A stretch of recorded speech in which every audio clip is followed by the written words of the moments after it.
I've tried to explain this to tradespeople. Look, you can own your company and have an exit plan. Absolutely. Where you don't have to be there every day. And they're like, oh no, Mm-hmm. oh no. And most tradespeople, their retirement plan is work till I die. Mm-hmm. Because I haven't put up enough money. Mm-hmm. I don't have a retirement plan. My retirement Mm-hmm. plan is I die. Mm-hmm. My kids don't want it. I haven't got it set up right where it looks good on paper, so I can't sell it. There's so many different things that they're doing wrong. Yeah. And I love coming into companies like that and introducing them to an entrepreneur in their area and say, look, what if you sold majority of the company to this person? Mm-hmm.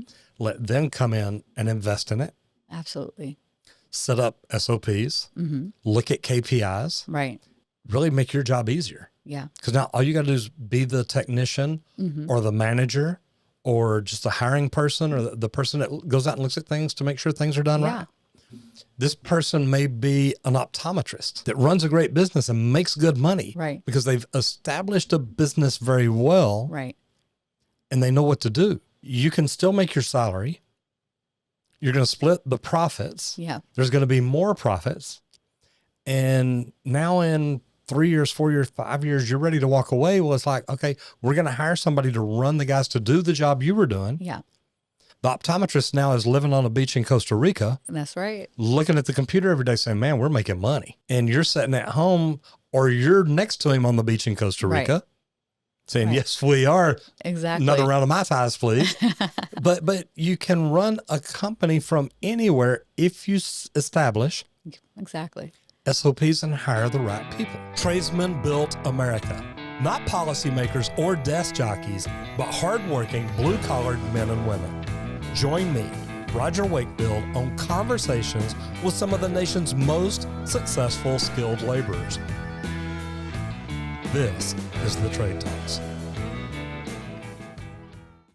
Did you ever think when you went to college you would own an electrical / HVAC company? Never in my wildest dreams. I thought I was going to have a corner office somewhere. Surprise. Well, you may have. It's just not the corner you were expecting. That's right. That's right. I now kind of own the block, right? I never imagined that before. So not a bad deal. And you're not an electrician. I'm not an electrician. So here's the funny thing. When people think about an electrician, there's so many different things that come to mind, but there's different types of electricians. So technically, you know, if you pulled up the electrician, I would be an apprentice electrician with a lighting specialist, right? And so that's more of energy focused, the aesthetics of things. So when we think about an electrician, it's not just service or install, high voltage, low voltage. So if I had to wear my electrician hat on as a licensed electrician, it would be an apprentice with lighting specialty. Okay. Now, is this your entire company or is that just your role? Well, my role in the company has changed over time. So we've been in business for about 24 years. We started off when we were in college. I keep saying we, right? My husband and myself. And so and he is an electrician. He is an electrician. He's a master electrician, a dual licensed electrician, which means he's electrical and HVAC.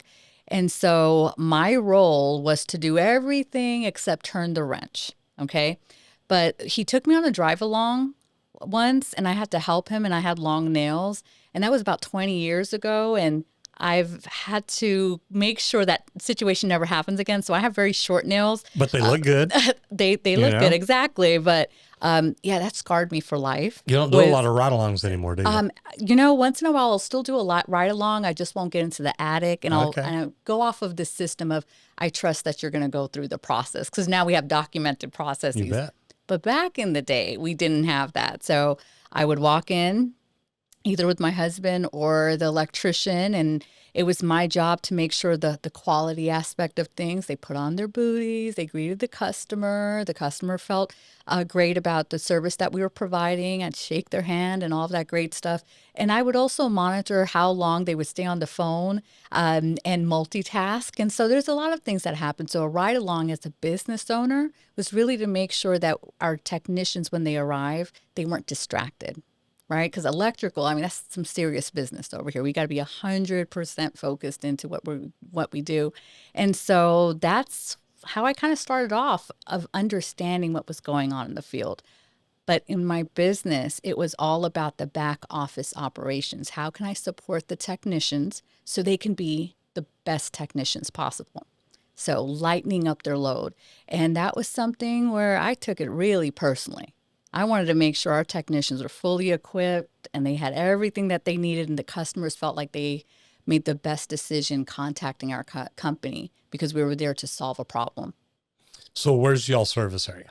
It is primarily in the Dallas area. So DFW, we cover all 7 major counties in the area. We're still privately owned, 5-star rated. We focus on service. We absolutely have our commercial arm that we do as well. And so that's our flagship. That's the one that affords us our lifestyle, our comfort, and that has our employees that absolutely love what they do and they understand their role very clearly. So we have a team of hybrid technicians that both do electrical and HVAC. So it's really just an awesome experience to see our company over 20 years actually transition into this efficiency mode. And that's where we are today. So take just a moment. Tell me who you are and what you do. Yeah, absolutely. So my name is Irum Jones, and my role, boy, I wear a lot of different hats, right? So one of the hats that I wear is I look at life in this mode of like operational efficiency. That's the sunglasses that I wear, all right? And what that means is I like to see everything conducted in a very efficient manner where resources are not wasted and we're able to use our skills the right way. So the moment I step into the room, whether it's a restaurant or my own business, I'm already just strategically, what can we do better? How can I resolve this issue? How can I make sure that I speed this up without losing the quality aspect of it? So that's the mode that I'm in. Professionally speaking, you know, I'm a project manager, so it makes it easier for me to implement things because I know it's not just about drawing things up on a board and then putting things down. It's actually implementing it. That's where the secret sauce is, right? And so that's a little bit of what I bring to the table. With our company, we've been around for 24 years, but about 4 years ago, I stepped away from being the chief operating officer and handed the keys over to one of my really big employee, moves that I was able to do. I never imagined in a million years that there was something else beyond being a business owner, which was being a founder. And so I made a promise to my husband that with our flagship company, Electrician on Call, if I was ever to step away, I would step away trusting that the person that has my livelihood, right, in their hands is someone that I can trust. And I've left them with systems that I understand that they're going to follow through or enhance and make even better. So for like a whole year, it's embarrassing to say, but I'll get vulnerable a little bit. I kept running people off. I kept stepping on their toes, saying they didn't do it the right way because I had my hands in everything. And so I finally got to the point where I said, oh my gosh, I'm in my own way. It's not my husband, it's not the kids, Right. It's not the dog. I can't blame anyone. I'm in my own way. I'm stopping growth in the company because I'm not letting go of some of the very processes that are already put in place. So we did our first, I called the big boy hire, right? The very first one, I thought the GM was the big boy hire, Right. but this was on top of it. So anyways, the gentleman comes in, he's still with us, and he's transparent. I respect his voice. I respect his opinion. The company transitioning my role into his has leveled even higher, right? And so that trust aspect was there. But I made a promise to my husband that if I was to step away and prove to him that the systems and processes, everything we put in worked well, that I was really going to lean all in into social responsibility, nonprofit, helping some of the companies that really need some of that support to bring that element to them. And that's really where our heart was. We've always been in the nonprofit space with Electrician on Call. That was actually one of the biggest things that I wanted to do was give back in some kind of way. I just never knew that my business would be profitable enough to give back in a much wider degree that I have ever dreamed of. And we consistently allowed that to happen and brought other people to the table. So that's really the hats that I wear is bringing in efficiency, making sure we don't lose quality. And that doesn't matter what industry it is. It's just a part of what I do. So that's what I've been doing lately is helping nonprofits get to a space where they can actually make the community better. I pair up businesses, my vendors, as well as partners, some of the commercial customers that I have. And I pair them up with nonprofits when they go, I really want to do something else. I really want to help out. And so I build that bridge. And so that's what I do. I simplify things. This video is sponsored by High Level. For your 30-day free trial, go to gohighlevel.com/Roger Wakefield. And one of the biggest problems that most plumbing, electrical, HVAC, roofing companies have are SOPs. Mm-hmm. My first coach was Michael Gerber. He wrote the E-Myth book. Yeah. And, me as a plumber, I'm taught how to be a good plumber, and always wanted to be a great plumber. Yeah. And then when I opened my business, it's like, man, there's a whole lot of things I don't know. Yeah. But you develop systems and processes that help make things systematically work. Right. Smoother. I'll tell you a quick story. I didn't know I was creating SOPs. Okay. What ended up happening was many years ago, a customer called in. And he was a great customer of ours, he's Dr. Chang. And every time he would call in, we started growing our dispatch team.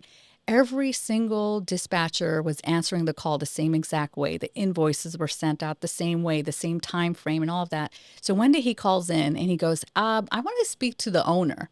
And I said, oh, he's out on the field. He goes, no. I want to speak to the person that is putting things in. Are you a franchise? And I said, well, no, we're not. We're here. And he goes, so he finally gets to me, right? And he goes, hey, I want to hire you for my business. And I said, well, I can't do that. And he says, well, if you're not a franchise, every single time that I call and every time I deal with you guys, I come back to you because I get the same level of service. It's never. And what he told me was he was expecting to call our business one day and we were going to let him down. And that never happened. So he goes, either you're really good at this, right? Or you're accidentally making the right mistakes. And that's when it clicked for me. I was like, well, I'm actually learning from my mistakes because there's a lot of things that go wrong.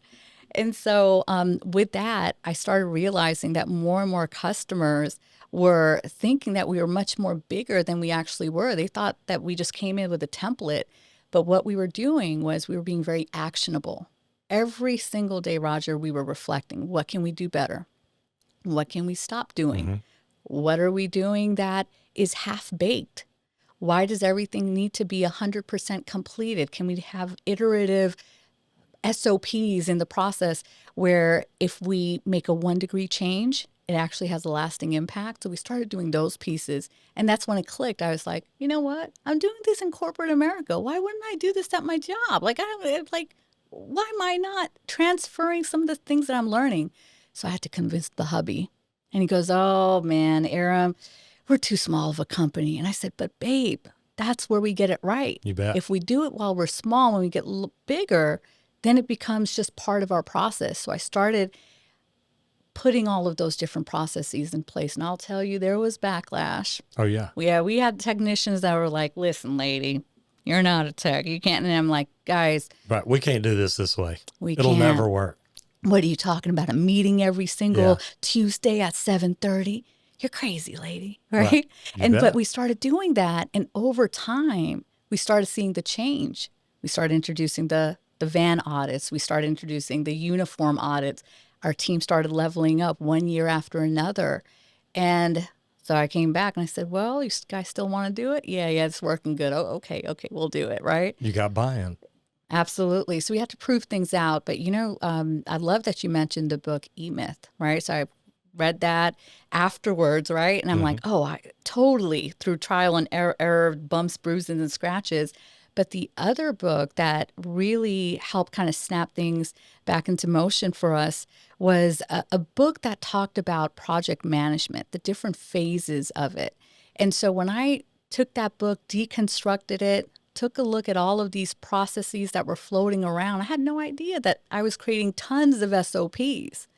And so the moment I realized that that's what I was creating, happened to trip up on it, that's when it changed entirely for our company. And which book was that? Oh, man, it was, look up the PMP, the PMBOC, the PMBOK, that's what we call it, the Project Management Body of Knowledge. And so I went through and I took all of these different frameworks that explain how to create a process from scratch. Not only create the process, but have quality gates. How do you check your process? How do you know when it's time that you've outgrown your process, right? There's a methodology that's involved, the science behind it. That's the book I consumed. So I'm walking around with this thick old textbook. You bet. And I didn't care what anyone said. Everyone else was reading all these other, dramatic books. And I'm like, I'm going to sit here and sip coffee on my PM Bach, right? That's what I did. It's funny you mention that. Everybody else is reading everything else. I remember when I was in the field being a plumber all the time, every day. That's what I did.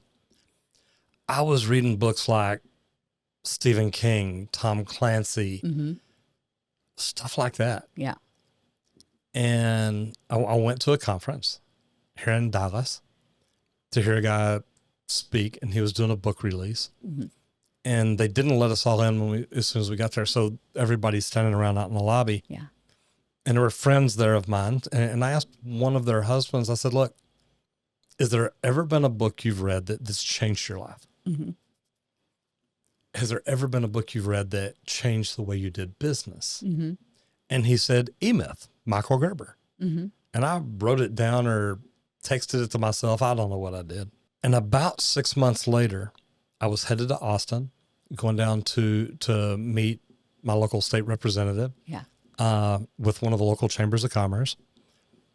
And I thought, you know what, I'm going to listen to that book. So I find it and I go to hit download and it says, you got to have a Wi-Fi connection. Yeah. It's like, great. Or internet connection. I think back then my cell phone had dial up or something. Right. So I literally, I get to Austin, I set my phone down, I jump in the shower, change clothes, and I go eat dinner and come back, set my phone down again. I'm getting ready for bed. And I thought, wait, I wonder if that book, and it's like, oh, it downloaded. Yeah. So I hit play while I'm finishing getting ready for bed. Yeah. And I laid there for about the next 10 or 15 minutes and listened to the first chapter or two. Yeah. And I'm like, oh my gosh, we're changing the way we do business because we're not doing things right. That's right. And I started learning about systems and processes and stuff like this. And look, I ended up I hired Michael Gerber a month or two later, probably about a month later. Yeah. To be my coach. Yeah. And worked with him.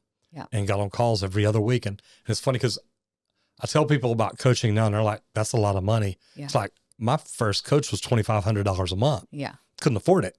Right. But I can't not afford it either. So that's right. I learned a lot. Actually, it's much more expensive not having a coach. And that's what I tell people all the time. It'll cost you a ton more money. Yeah. Yeah, absolutely. I tell a lot of people, I'm in the coaching and the business advisory space. And a lot of times people will just go, Irum, what's the cost of this and the cost of that? And I go, you know what, why don't you write an inventory of everything that goes wrong? And I want you to tie a dollar amount to it. And they'll come back with these low-level dollar amounts. And I'm like, no, you didn't look at your P&L. You're not really justifying the cost or expense here. And so I just recently, did a talk about the callbacks, right? You got to look at numbers and KPIs, key performance index to understand. Indicators. I call them index. Index. Because, you index. You probably track. I've got a file for every one of them. Absolutely. No, I get it. Absolutely. I like that. And so what I say around that point is if you're tracking a callback and you put the number 1 in, that's not enough to make you jump out of your seat. Right. It's just the number 1. I want you to tie the total value, the total expense tied to that. Most callbacks are probably over $2,000, depending on your business, your service area, and all of that other stuff. And $2,000 is lowballing it. I tell people, look, what is the lifetime value of a customer? Know that number. Yep. Because that callback probably costs you not going to another person who you had the opportunity to create the lifetime value of a customer. That's right. And that's normally about $5,000 in the trades, not $2,000. Right. And with HVAC and electrical, right? It can be even more. Absolutely. And so you're looking at the loyalty, you're looking at the happiness, you're looking at the referral, you're also looking at the fact that you have to dispatch someone back out there to resolve the issue. The trust factor is broken. And the fact that we have to treat every conversation that we have with our customers as a trust builder or a trust breaker, that was a trust breaker. So at the end of the day, your one callback was probably more towards $10,000. Now, does that number make you jump out of your seat? Right. Most likely it will. So when I sit down, I take a look at different KPIs that make me literally jump out of my seat. I'm the founder of my company. I don't work in the business anymore. I don't work on the business. I show up for high five and hugs. That's what I tell people all the time. But those reports are incredibly important to me. I still pay attention to those numbers. And I always tell people, when it comes to business and you're really immersed into it and you understand your numbers very clearly, your business is trying to tell you something. Are you listening? That's where we start. Are you listening to your business and are you adjusting based off of that? So right now with the electrician on call, we still do that. They go, Irum, here's the numbers, absorb them. And I say, guys, I need about 3 days because I'm going to ask specific questions. I want to drill down into it. I don't want to make assumptions on anything. Mm-hmm. And so over 24 years of seeing the patterns and all of that other stuff, we're able to adjust our marketing plan. We're able to adjust the way that we say things. We're able to also break things that are very complex down to a customer where the customer feels respected and they understand that we're meeting them where they're at. We're coming from a solution standpoint, a safety standpoint, a comfort standpoint. We do no selling at Electrician on Call. We call it solution selling. None of our technicians are on commission. Right. And so one of the things that we do, and we did that by design because we want our technicians to truly be the best top of the trade. And we absolutely love every single part of it. And the neat thing is, and I love it, you're like, look, I'm a founder now. Mm-hmm. I'm not the operator. I'm not mm-hmm. the general manager, not the COO. Mm-hmm. You may have that title, but it's not that you're in there every day, mm-hmm. hands-on running it. I've tried to explain this to tradespeople. Look, you can own your company and have an exit plan. Absolutely. Where you don't have to be there every day. And they're like, oh no, mm-hmm. oh no. And most tradespeople, their retirement plan is work till I die mm-hmm. because I haven't put up enough money. Mm-hmm. I don't have a retirement plan. My retirement mm-hmm. plan is I die. Mm-hmm. My kids don't want it. I haven't got it set up right where it looks good on paper, so I can't sell mm-hmm. it. There's so many different things that they're doing wrong. Yeah. And I love coming into companies like that and introducing them to an entrepreneur in their area. Yeah. A wise business mind. Mm-hmm. And say, look, what if you sold majority of the company to this person? Mm-hmm. Let them come in and invest in it. Absolutely. Set up SOPs, mm-hmm. look at KPIs. Right.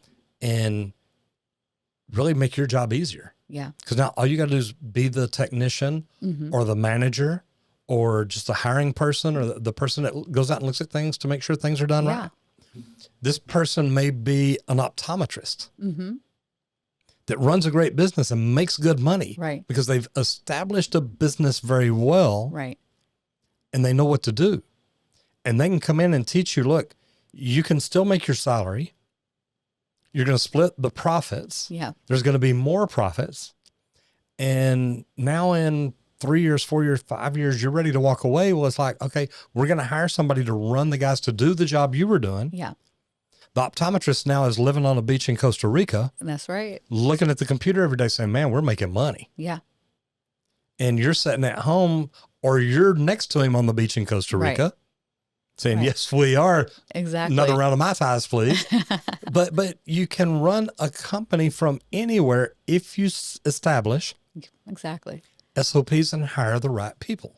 Absolutely. Absolutely. Let's talk about hiring the right people. And that's a big one right there. Oh my gosh. One of the things that we do is we have a very thorough onboarding plan. And I'll tell you this, when I circled around, it was such an unpopular opinion. And I said, guys, I would go to these different network marketing pieces, and then I would only go to things that were like construction or trades-based. And a lot of times I was told, Irum, you're overthinking it. You're overcomplicating this process. When they're hired on day one, you give them the keys and you go, we trust you as a technician. Throw them in the van. Exactly. And I'm like, I don't think so. I don't think so. Like, we worked so hard to get to where we are. And I want this technician, granted, I know they're awesome, but I want them to be a mini version of David, my husband. And, I was sharing with you earlier, getting into the electrical space was like a love story. We met in college and we were great lab partners. We worked together very well. We had great communication. He knew his strengths, I knew my strengths, and we paired up in it.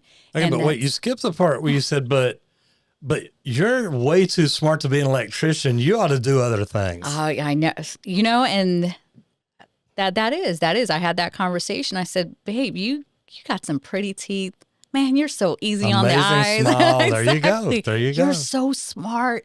You went to Purdue for electrical engineering. You're here doing this telecommunications program. You got a heart of gold. Oh man, you're such a sweet Southern gentleman. Here I am, this New Yorker, right? There you go. And I'm not even, I'm rolling my R's and everything. So I sound a little different back in the day. So that's 24 years ago. And I'm like, well, why don't you become a lawyer? Why don't you become this or that? Because I had this stigma.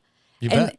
And I thought back then that the trades was a secondhand occupation, because that's what I was led to believe. A lot of people still think that today. Right. Do they not? They do, absolutely. You're in this business now. Absolutely.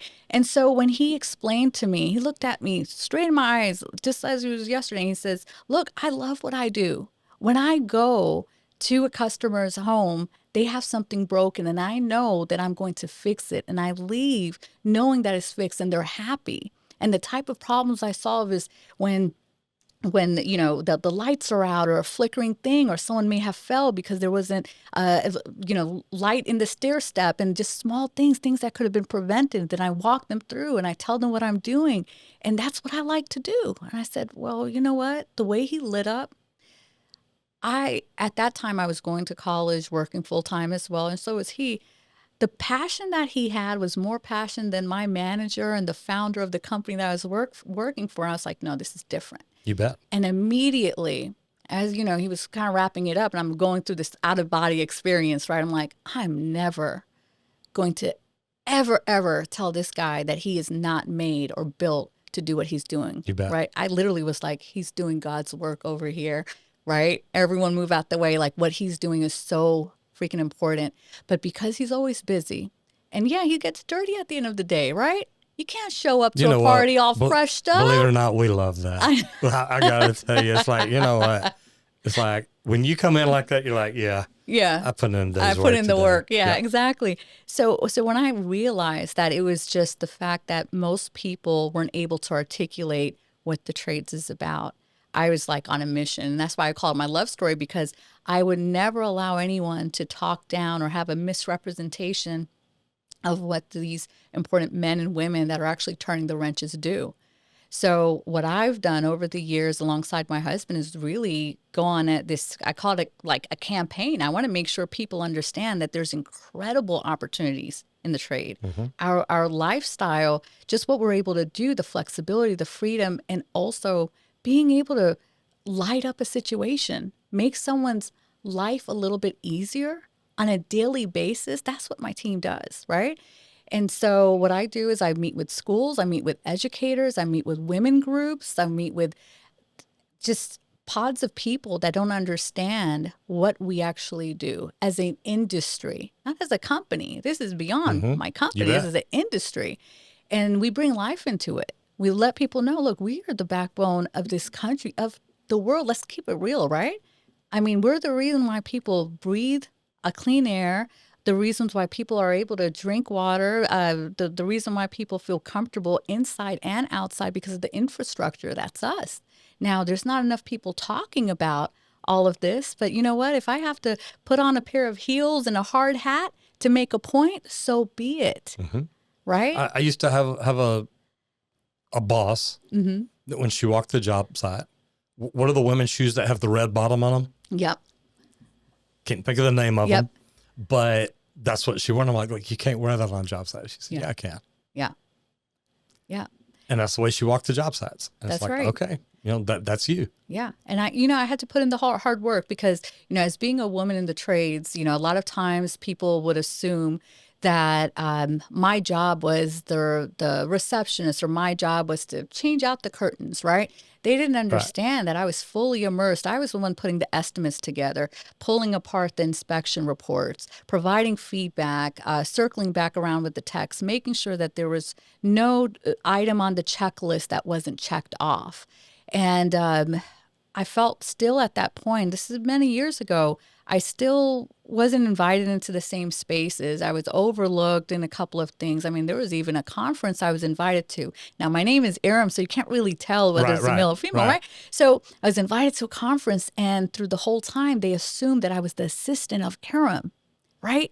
And then up until the point, they go, well, Irum hasn't made it here. I was like, I've been sitting here the whole time. They're like, oh, yeah, this is for a majority men. I was like, wow, that sucks. You guys, like, I'm still not part of the crew. Like, what's going on? So in that process, I contacted a few distribution houses and I said, hey, I really want to know how many people on your roster you have that are technicians or dynamic duos, just women that are in the business as well. And I want to get to know them because this island is really lonely. It's really lonely right now. And I wish I had a mentor that was someone that can guide me through. And so there was a local vendor that came forward and said, look, my wife has run the business for this long. And when they were talking about her challenges, I'm like, same thing. Yeah. And so I connected with her and she opened up her arms and she was just like, hey, I've been waiting for you.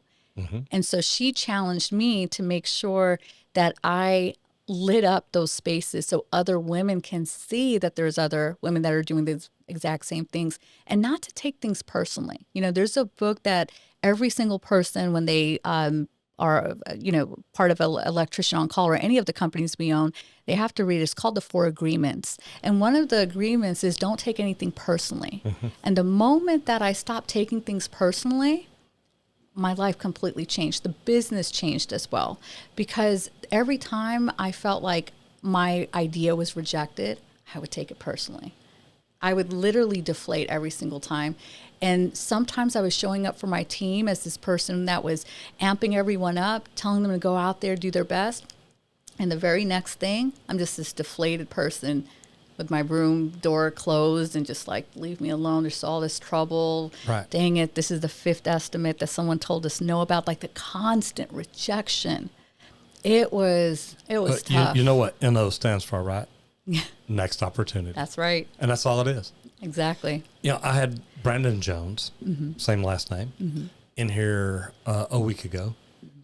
And his is very similar. It's like, look, the emotional part, once you can separate yourself from it, there's no emotion in business. There shouldn't be. Mm-hmm. Don't get me wrong, we can be happy, we can be sad, but look, if we don't get this one job, it's not the end of the world. That's right. And I look at things, look, God does things for a reason. We didn't get this for a reason. Yeah. Is it because we messed up? Okay, then now we know we need to do better. Right. Is it because somebody else just way underbid it, and for us to get this job, we'd have had to way underbid it under them? That's right. And lose money?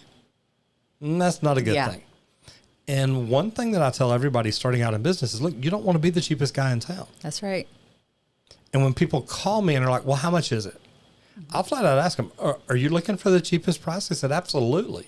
Right. Then I'll give you the number of the cheapest plumber in town. And when he screws your stuff up, you're going to call me back, and it's probably going to cost you twice as much, because now I got to go back in and take out what he did wrong or fix what he did wrong and then do it right and this and this and this. Right. And they're like, well, how do you know he's going to do it wrong? I said, because the price he's going to charge you, I can't do it right. That's right. And they're like, man. And I get those calls all the time. Well, I think my handyman can do it. I think my Uncle Roger from blah, blah, blah can give me some feedback. And you're just like, okay, let's get the right licensed person in. And that's one of the things with the mechanicals, right? You got to be licensed. And a lot of people in Texas, number one, we had a horrible representative, Chris Patty, that tried to make it where you don't need a plumbing license in Texas. How scary is that? Well, we stood with our plumbing brothers on that one. Okay, we came out rallying on that one. I went down and spoke at the Capitol. I mean, Angie Chin Button in Richardson, Texas. If y'all not voting for her, you're crazy. She called me that night, like they went till midnight or something before that final vote. And she calls me at like 11 o'clock. She says, look, I'm on the floor. I'm voting with you. Yeah. I'm voting no. We don't go under TDLR because this is what you tell me you want. Mm-hmm. Man, you're right. Now I got chills right now. Yeah. And she's like, I'm voting with you. Yeah. And I'm like, I love you. Can I tell you what was happening at the exact same time? Go ahead. we put out a phone call and a blast, and we all jumped on this like mega platform. These are women in the trades, okay? And we said, ladies, one thing that we need to be aware of is an attack on one trade is an attack on all trades. And if you're not in the field, here's some boilerplate language, important keywords that you need to add in. You need to own the fact that you are in the trades and you're representing these households, these families. Give them the trajectory of what will happen if we deregulate that. And we wrote in thousands of letters. Because if we don't need a plumbing license, we don't need an electrical license. That's right. We don't need an HVAC license. And like it Chris all falls Patty apart. said on the floor, great, y'all, we solved the problem of shortage of plumbers in Texas. Now everybody's a plumber. And I'm like, oh my God, did you really just say that? And thank God, Governor Abbott, right before it was supposed to happen, actually right before, 2 days before we had the rally, or a day before, he came out and announced, look, I'm doing an executive order here. The plumbing board's not going to go away. We're going to see what we can do to fix it. Yeah. They brought in Frank Denton as the chairman of the board. Lisa Hill's still there. She got the support and help that she needed.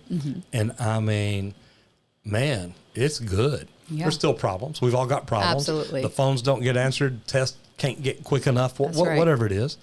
But it's getting better. Right. And it's like, look, guys, that's all you can. If you can get 1% better every day, at the end of the year, you're 300% better. Absolutely. 365. I know the math. But you're getting better. Absolutely. Huge. Absolutely. And I love all of those different components. And what was so important to us during that time was there were a whole bunch of talks. You know, I also speak and go and help people understand. I'm not a motivational speaker. It's more like a cultivator, an implementer, where I'm like, okay, someone else got to motivate you. But once you realize that's what you have to do, come on over here so I can tell you what to implement. So there was a speech that I was giving, and I asked, the ladies in the audience, this is, women business owners that are specifically in trades and construction. All right. So they have the same slot as me.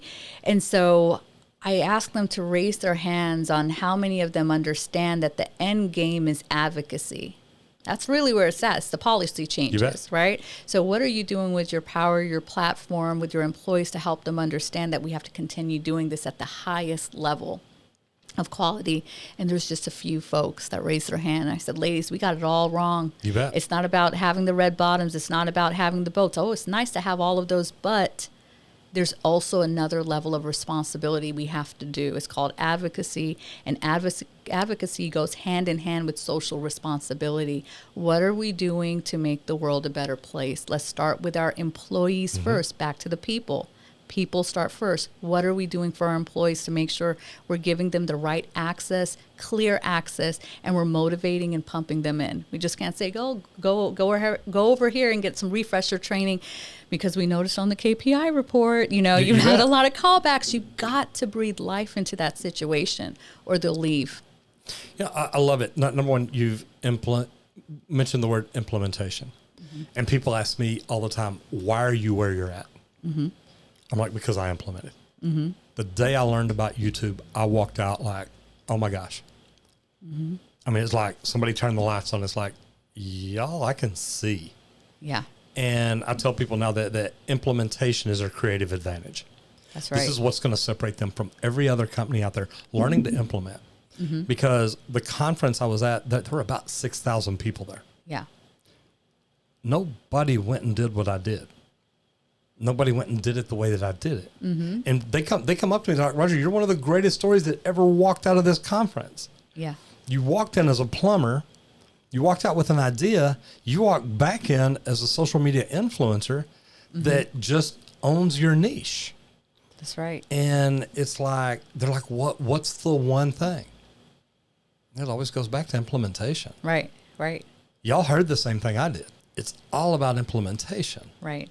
And you've mentioned it twice, and I was starting to say that a while ago, but that to me is the magic. We can all sit in our office and say, man, if we would do all this, we would be a better company. Yeah. I'm going to put this in the third drawer. Yeah. You'll get Because to tomorrow, later. you know what? We're busy. That's right. We don't have time to implement that today. And then next week, you forgot what you were going to implement. And then next month, you go to clean out that drawer, and it's like, yeah. Exactly. And then you're right back where you were. Right. then the business is on fire, and you're just like, well, what was it that we were supposed to do to prevent this from happening? Yes. So there's a lot of things that we learn along the way. And what's funny is because my name starts with I joke around with the team. I go, all the serious words start with the letter I. Idea, implementation, integration, being innovative, like all the important stuff. So, they joke around with me on that because there's so many things that I pass down to my employees. I need them to think like me. And remember when I was telling you that it took me almost 18 months to step away from my business because I wrote all the SOPs assuming that I was always going to be in my business. And then it was a game changer when it was like, oh no, Irum is going to exit from the business. You had built you an amazing job. That's right. Don't build a job, build a business. Exactly. Build a business that you can walk away from. Go ahead. Exactly. Sorry about that. So so I took all of these SOPs from like 20 plus years and I said, all right, what can I delegate and what can I automate? And then from there, what roles do I need to create? And what can you delete? Absolutely. That's a big one. Some people don't ever get that far. Absolutely. What do I have to do myself? What can I give to other people? That's right. And you know what? What's on this list that, look, we just got to quit doing this. Yeah. Go ahead. Absolutely. And we use this method where we always ask, what can we do better? What can we improve? What can we add? What can we stop doing? And what can we actually keep doing and just not change the process? Look, everything doesn't have to be improved. You bet.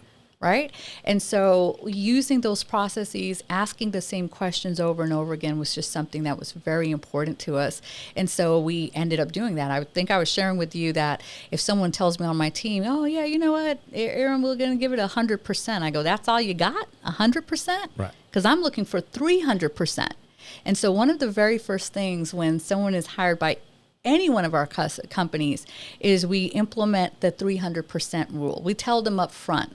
Okay, sometimes they don't come back on day 2, but here's what they tell. Here's what we tell them. Right? Good. We follow the 300% tool. Absolutely. You need to give 100% of your effort for 100% of what you do, 100% of the time. That is 300%. And if you're watching this, you're like, that doesn't make any sense. Rewind this and watch that again. I added up. But 300, right? Do the math. But 300% is what I'm looking for because that is true implementation. That is the consistency of what you've implemented is being executed the right way. So anything that follows this 300% rule will not fail, or it's going to prove that you may have put something in prematurely, and you just have to modify it or enhance it. But once you get that secret formula of what makes it really work to get those KPIs to go in the right direction, 300% rule all the way. There's no reason why you're going to back down or do it sometimes because now it's working for us, and then we're going to go back to the process when our numbers start dipping down again. And that's what I see most business owners do. I was guilty of it, right? That's most of us were. Yeah. So that's a little bit of what we do just from the gate. I do. I love that. So let's go back to implementation. How do you implement things? Now, when something comes in, hey, we're changing the way we do this. How do you roll it out? How do you get people's buy-in? The first thing that we do is we ask questions. You always got to ask questions and learn to listen and listen to learn, right? That's what I always tell everyone. So why are we making the change? Why is the recommendation coming in? At Electrician On Call, we actually have a virtual suggestion box, and we actually incentivize our employees that if you have a better way of doing it, drop it into the virtual suggestion box, and then we'll review it. And then we're going to ask them questions around it. For example, why is the change important? Who does it impact? Who does it affect? Maybe you say it impacts the customer, but it affects the dispatchers because now they're going to have a new call script. Maybe it impacts the technicians because they need to learn something new. Or maybe there's a new tool. Is there a cost involved? There's actually a checklist of questions that they go through. Everything sounds great at surface level. I need to go deeper than that. We're going to make a change that's going to make the world a better place. Yay! Okay. Knowing we all hate change. Exactly. And the other thing is being able to train people and get people on the same page. So here's the thing. We have a one-page process. All right. Someone puts in a request on our virtual suggestion box, right?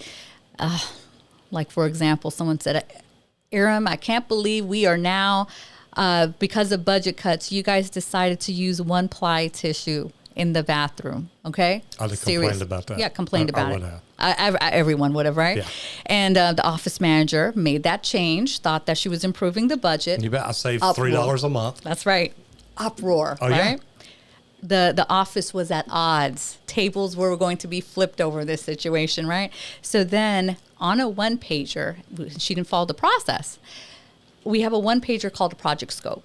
And you have to write out the who, what, when, where, why, and how. Those are simple questions. You bet. If you can't answer that, I don't care grammatically, spelling error, I don't care. Just go ahead and put your ideas on paper. I need to see it on paper. And I also need to see that you've thought this process through. And it doesn't have to be like that thought of the process. Like, we even asked the question, like, how did you come up with this? Was it a pain point for you? Did someone communicate this pain point? If it was a customer, what kind of customer? Because we need to hear all of those different aspects of it. Tell us the story behind it. That's right. And so when we went back and said, who made the change without the who, what? Well, she goes, well, but it was a little minor change. And I said, I get it, but we got to follow the process 100% It's a big deal. of the time. Yeah. On something that may have seemed so minor, but it requires us to follow this process. And it also helps us keep the process in order, the approved process. I can't have everyone going out there saying, hey, you know what, I'm going to cut this corner, I'm going to try this, I'm going to try that. As long as the process is being followed, my business is predictable enough for me to understand how many more people I need to be a part of the team in order to get the numbers that I'm looking for or the amount of customers to service, right? It helps me calculate that. Now, if business is all about projections, calculations, and it's a pattern, I can't have anyone breaking the pattern. Business is 100% pattern. You bet. Most people don't realize that. This video is sponsored by High Level. We've partnered up with High Level because we believe this is the best all-in-one sales and marketing platform to help you grow your business. For your 30-day free trial, go to gohighlevel.com/Roger Wakefield. So that's the light that we bring into that space. So again, starts off with a one-pager. Don't overcomplicate things, but ask the questions. Who does it impact? What is the change that you're proposing? Why are you proposing it? How do you envision the change to happen? And then what are the KPIs, or what are some of the numbers that we use to monitor our business to prove that this change is going to be a positive change, right? So we go through and we look at that, and that's the fun I get to do when I look at the reports. I go, well, was there a change that happened right here? Oh, okay. Why did this number change? That's right. Yeah. Let's monitor it for another 6 weeks. But it gives us enough time to pull the plug if we needed to. And most people I see in businesses, they'll put the change in, and they will expect a miracle the next day. And you have to allow it to bake in. We call that the burn-in process, okay? So has the burn-in happen? Normally it takes 60 to 90 days to train anyone to change whatever process we were doing before or not doing, and then understand that these are all of the frequently asked questions, all of the stuff that might be a hurdle. What are all of the things that we anticipate that may break the process we just all agreed that we were going to do? And then make sure that every single team member, even the ones that you suspect will not be impacted, know of it. Know of this thing happening. And here's why. I read this other book, and I'll get you all these books later, but it was about why people leave, right? Why people leave the job. It's a lot of times that people assume it's because of pay, but sometimes it's because they felt left out. They felt like they weren't part of the team, and they were the last ones to know. Well, that hurts people's feelings. It really does. Or not enough Especially praise. if they're the ones it's impacting. Absolutely. Like, why didn't anybody ask me? I could have told them. Voice. I could have told them why this won't work, or what we could do better, or what we could do different. And just all of the different vantage points that come with it. So when we implement something, we really pass it through everyone's hands. And then we give people a set amount of times to respond.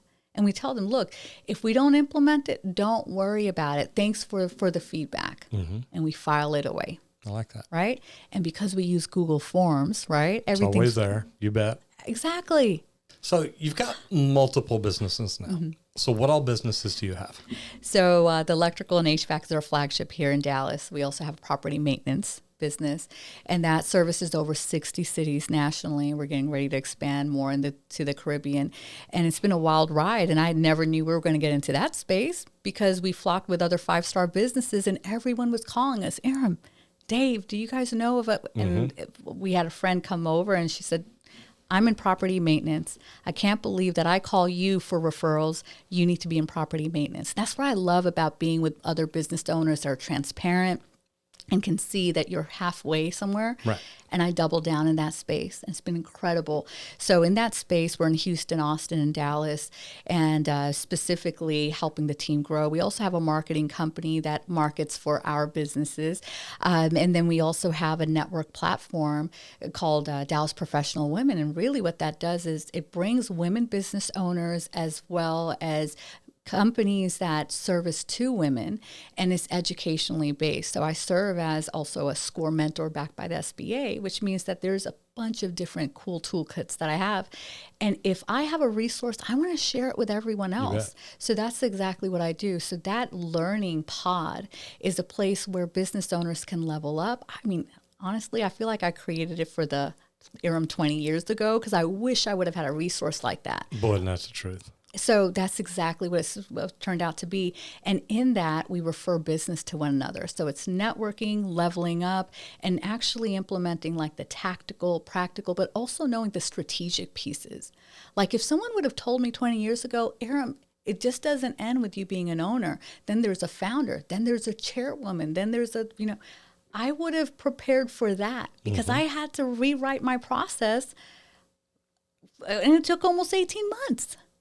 So that was a little bit of what I wish I had exposure to. So this environment called DPW, Dallas Professional Women, provides that. Everyone's mentoring each other. No one's holding back. People are allowing others to introduce themselves wearing all of their different hats so we can truly support their business, but also the nonprofit efforts that are happening. So it's a beautiful space, a beautiful ecosystem. And my wish really is that all business owners operate in that space. And what I truly, truly love about like spaces like that or that are inclusive is we have men that are part of the process too. They come in, we have vetted professionals that allow people to understand what they were doing wrong so they don't give up on their business. I talk to business owners all the time, and when they say, well, Irum, I'm getting ready to, if I don't have a profitable month next month, I'm closing the doors, and I'm going to have to come to grips with my kids and my family, what's happening, and everyone depends on me, and this is not the life that I wanted to live. And when I start going through like a quick assessment, what have you been doing, not doing? I realized that they actually quit on their business a long time ago, and they didn't realize it. They didn't understand the role that they were supposed to do. So that pod brings all of our businesses together, right? And so that's what I get to do.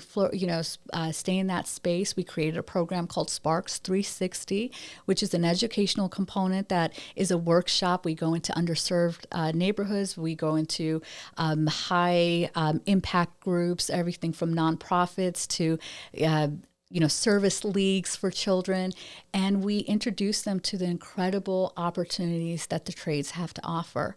And then we also talk to the parents and help them understand and kind of destigmatize, right, what they may have learned. We help them also understand the earning capacity, not the earning cap, right? Earning capacity and the different changes that are there.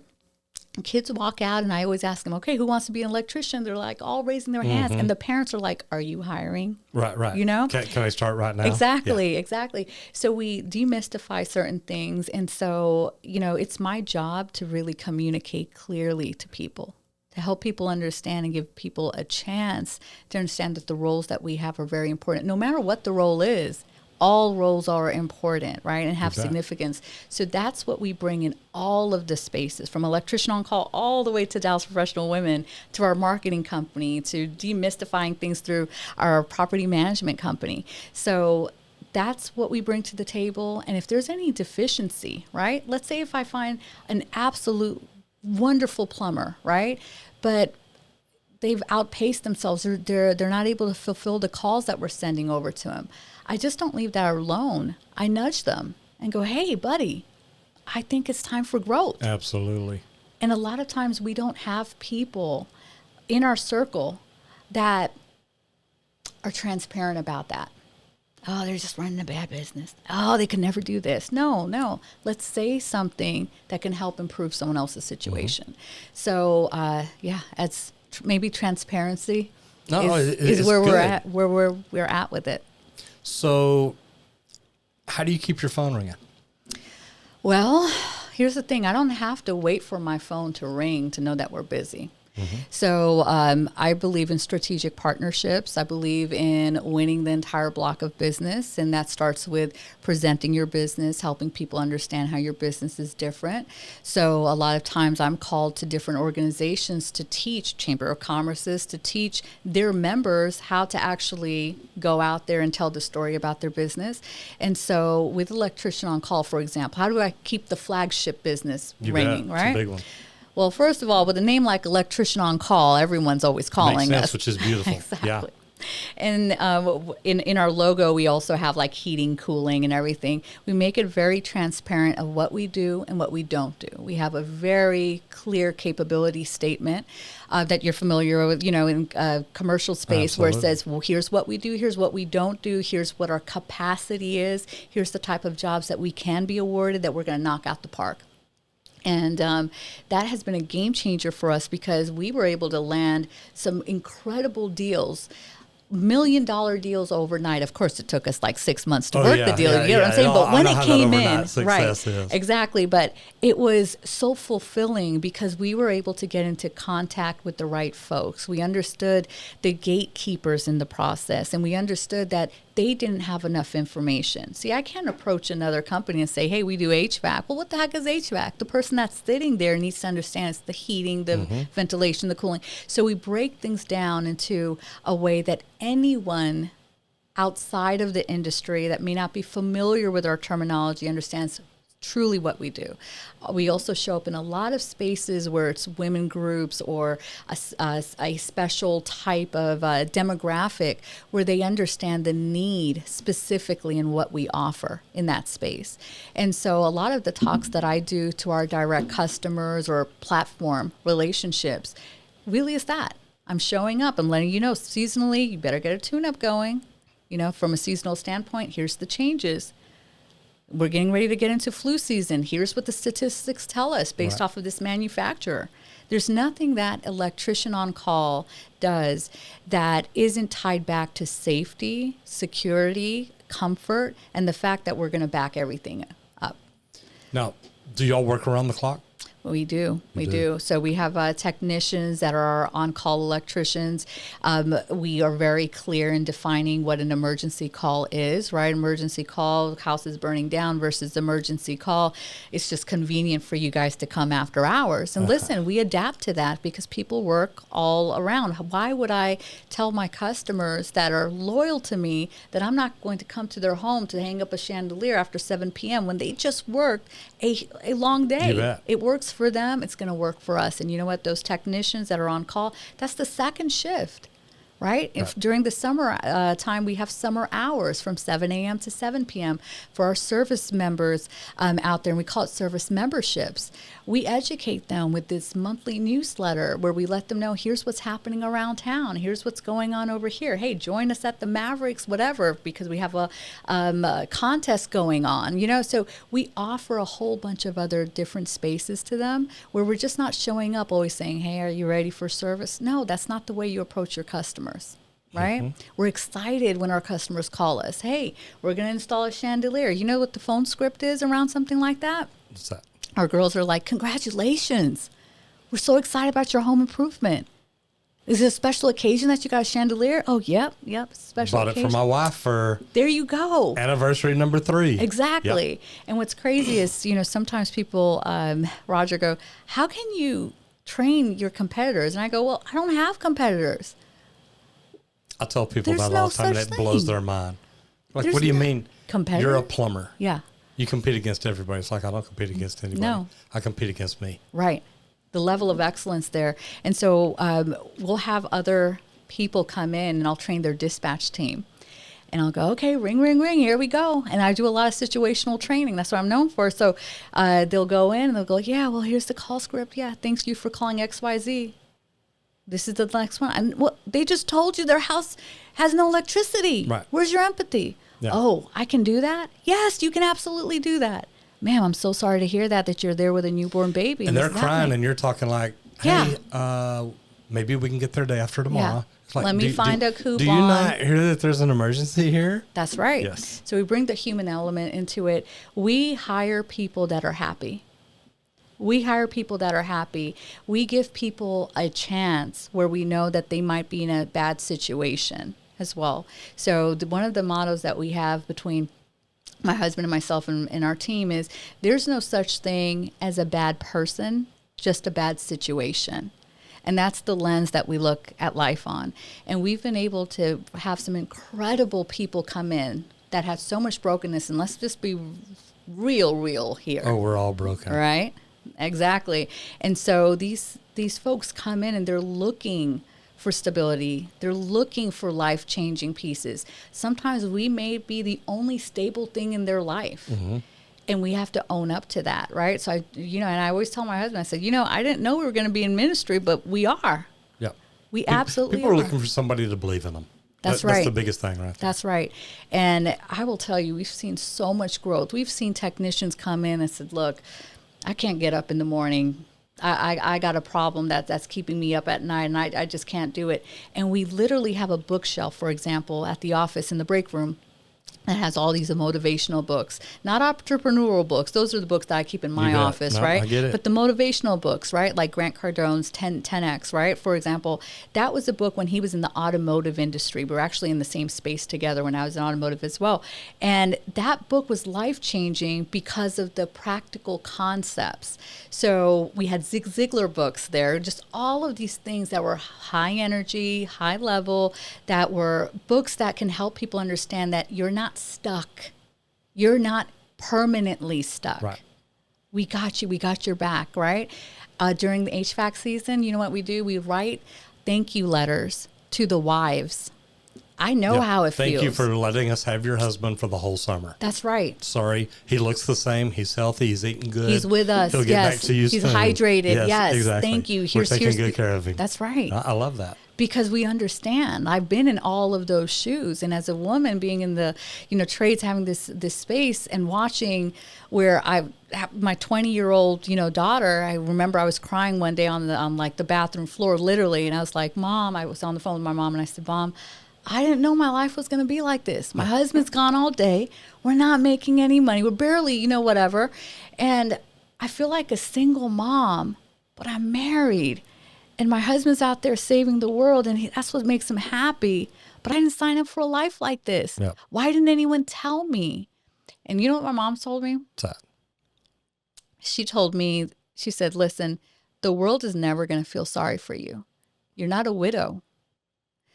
And you're a married woman whose husband is very busy. And you have to let a man be a man. I remember her, and I was like in my 20s, I was like, but he should be home with me. I want him here with me. I want him on the weekends. Like, why do I have to compromise my life? Right? And when she said that, it was so raw, right? That I was just like, you know what? I can either take all of this energy, this time, this whatever I'm feeling right now, this bitterness of what has my life become, of being the wife of a business owner, right? Mm-hmm. Being immersed in this business, being very alone in this process, and put it towards something that's positive. And so that's where I got that nudge from the universe that said, Irum, remember your humble beginnings. You basically had less than a 2% survival rate, being here we are. Yep. And so this is what you need to do. You need to focus full on in. And when I was younger in high school, I was, in New York City, they had, there was a lot of focus on the trades. There was vocational schools, and you can go in there. It's big in New York. Absolutely. They've got Apex Training Center. There's so many cool stuff up there. Love it. And I always thought that maybe I should dabble in that. And I was a former foster child. And so my entire high school career, right? My high school time, I was working 2 to 3 jobs while going to school. I get it. I've been there. I Bootstrap love my it. way every single Yes. way through. So when I was on that bathroom floor kind of crying with my daughter, like, I don't know where daddy's at, right? I know where he's at, but He's saving the world. Yeah, this is our life, right? Just me and you, Cookie, this is it. I leveled up. I had to hold myself accountable. I couldn't just sink in that space of just going, hey, I'm just going to work and that's all, and I'm going to wait on him all day. I was like, I'm going to do something productive.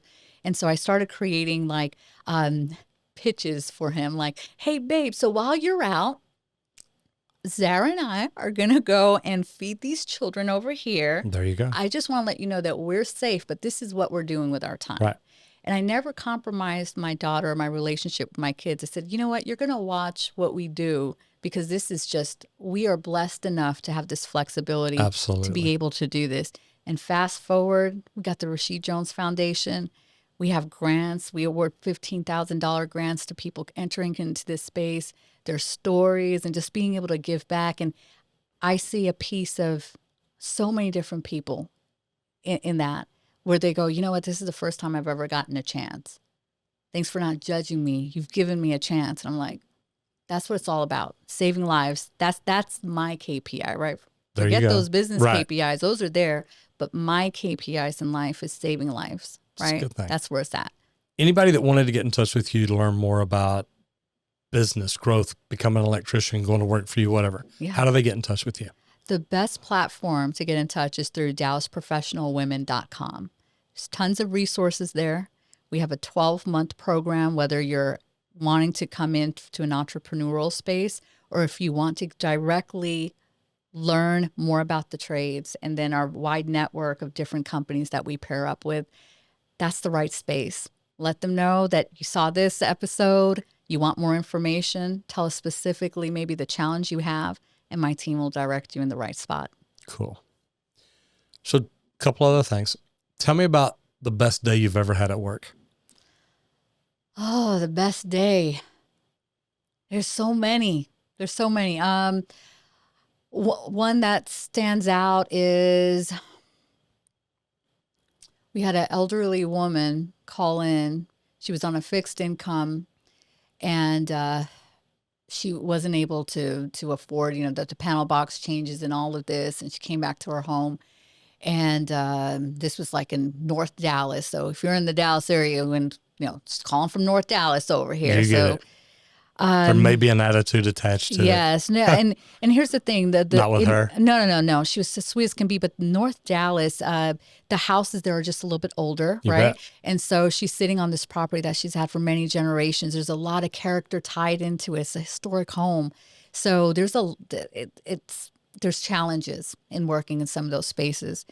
And this woman calls us, and I still have the card there, but everyone that she called gave her this solution and talked circles around her, and she didn't understand the problem. She came back to her home electricity was turned off, and the firefighters turned off everything. And that was the only home she had. She didn't have any more children. She told me about her life story through that. I gave her a space to tell me what was really going on. And she was alone, completely alone. And she was having to go through that, and she was in her 80s. She's not, here anymore. And that day I left to go meet with her. And I told Dave, I said, I got to pull you off of the job that you're on right now. We got to get her going right now. Yeah. And my hubby didn't even ask any questions. He was Right. like, Tell me where to meet you. absolutely, I'm going to be there. And then we didn't invoice her. We didn't want anything from her. We Right. just wanted her to be safe. We wanted her to get back in the right mind space. And that was the best day, because I knew that what we were doing was right. And we were running our business right because we didn't even flinch on the cost. Okay. Right. I'm talking about panel box replacement. And Yeah, that's not a cheap gig. Yeah. Matter of fact, that's numero uno for electricians. Right. And we were able to get that going. And it was just, there was no level of satisfaction that can top that, because my kids were also able to watch that. Yeah, that's neat. And they were able to process that. And collectively, and I take my kids everywhere, and then I ask them, what do you think we should do just to help them with the lesson on this? And they didn't even flinch. We were all on the same page. Neat all stuff. on the same page. And that right there let me know that as a mom, as a wife, as a business owner, as just a person to person, I was like, Irum, you got it right. No matter what we've been through in life, I like that. We got it right. And if we're able to do this for all the folks that weren't able to make the call, like this woman was able to make the call, like that's just where it's at, right? So imagine if every single person in the trades, right, what we do, how important that work is, was able to give back in that capacity. It's amazing. So I'd say that was the one. I like that. So tell me about your worst day ever at work. Oh, worst day ever. Let's see. I'm trying to think. I'm like, is it the time that I got cussed out, or was it the time that I got locked out of something? Maybe the worst day ever was when I was talked down to, and it was hard. That was before I read the 4 agreements, but yeah. I was talked down to as though I didn't exist. And it was a homeowner. Welcome to the trades. Yeah, it was a homeowner, and they didn't know that, okay, well, she's also someone that runs this 9 to 5, was running some global development for an app.